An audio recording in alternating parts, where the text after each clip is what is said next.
To me, it would be something that I guess I wouldn't be as dogmatic on if we didn't actually have an inspired commentary in the Bible on this text that tells us that this is wrong.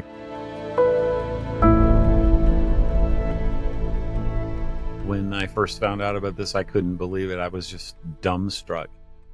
There's, I think, kind of the epicenter of this is two passages in Isaiah. One is chapter 34 and one is chapter 13. So if people want to follow along, I guess I'll start with Isaiah 34. And this is I believe that it's an oracle to Edom, if I'm not mistaken. And then Isaiah 13 is part of the long oracle to Babylon, which will have meaning when I kind of get to the end of this little discussion. So if you look at Isaiah 34:11, and I'm going to read from the ESV because it makes it stands out in a unique and I think bad way. And I don't usually say that. ESV is our pew Bible for our church that we chose, and it's usually really good on this, but in this case, it's just horrible. So starting in 34:11. You will read in the ESV that there are four birds: a hawk, a porcupine, an owl, and a raven. Now, if you go to all the other translations, King James, what you'll find is you'll find different birds that are mentioned there. And part of the problem is that they don't know exactly what these particular words actually are. Like, it's such old Hebrew that it's, what is it? So they're trying to guess. So, for example, the first word is a ka'at, and it's translated as a hawk in the ESV. Well, it's a cormorant in the King James. It's a pelican in the JPS.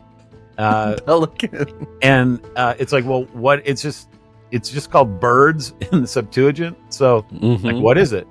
A kipod is a porcupine in the ESV, a bittern in the King James, owls in the Tanakh, a hedgehog in the NAS. So those are all interesting just in terms of translation, that they're different, but it's not really that big of a deal, because in this verse, they're all natural creatures. Okay, a hawk, a porcupine, an owl, a raven, and every translation agrees with that. Not a problem. Come to the next verse, verse 13. So we're skipping verse 12, go to 13, where the next animals occur. In the ESV, you have jackals and ostriches.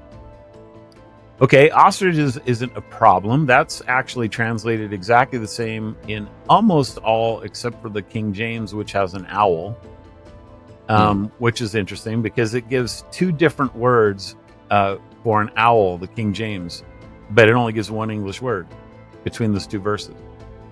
The real strange one is the word jackal in the ESV, because when you go over to the King James, that word is actually translated as dragon. Jackals and dragons, that's totally different.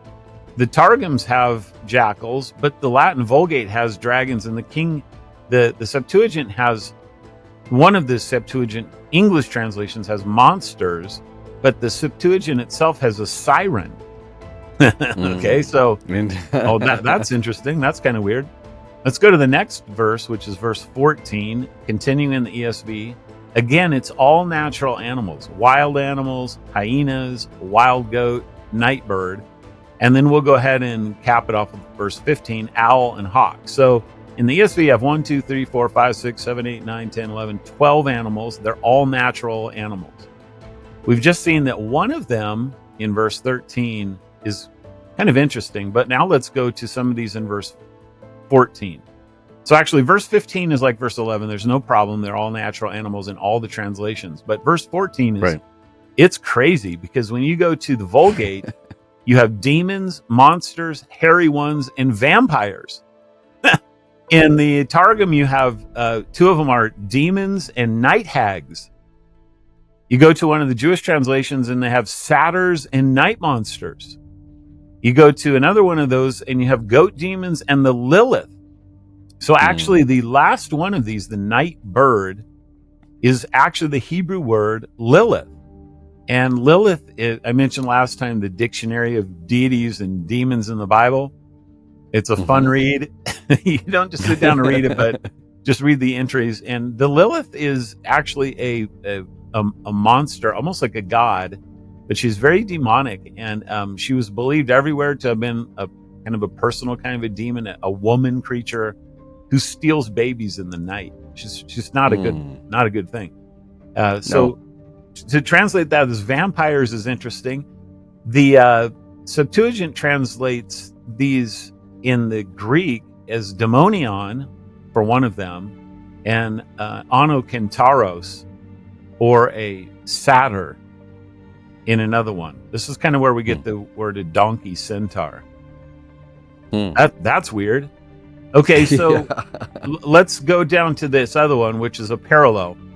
So this is Isaiah 13, 21 and 22. Again, from the ESV.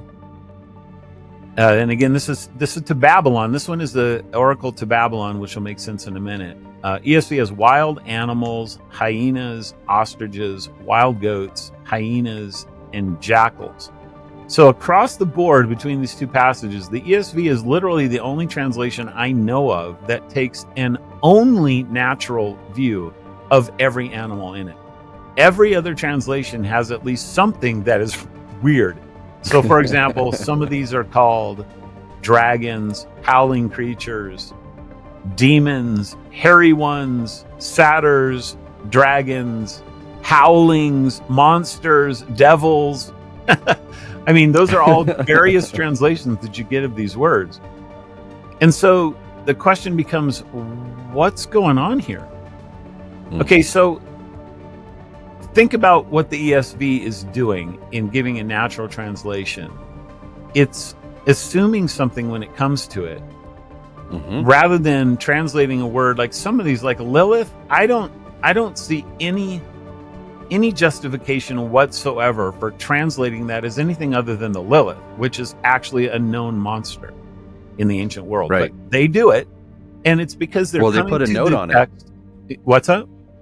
They put a note in my ESV, and it says uncertain. Uncertain. It's not uncertain at all. We know exactly what the Lilith is. It's uncertain that they're like, I can't believe this is actually in here, so I'm not going to translate it the way it is.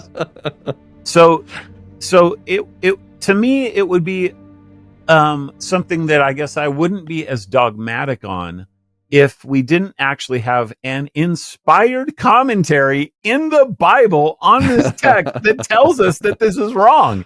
But we actually do have an inspired commentary on this text from the Bible, from God himself, that says you shouldn't be translating it this way. So you're like, well, what are you talking about? Well, for this, we have to go over to Revelation chapter 18.